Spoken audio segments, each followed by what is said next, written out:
అంచనాలు తారుమారైపోయినాయి. మీ మీద మీకున్న నమ్మకం పోయింది కదా. ఆ నమ్మకం పోయింది కాబట్టి అంత దిగులుగా కూర్చున్నావు అక్కడ.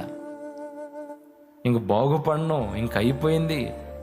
నీ జ్ఞానం నీకు సపోర్ట్ చేయలేదు, నీ బలం నీకు సపోర్ట్ చేయలేదు, నీకున్న వనరులు నీకు సపోర్ట్ చేయలేదు.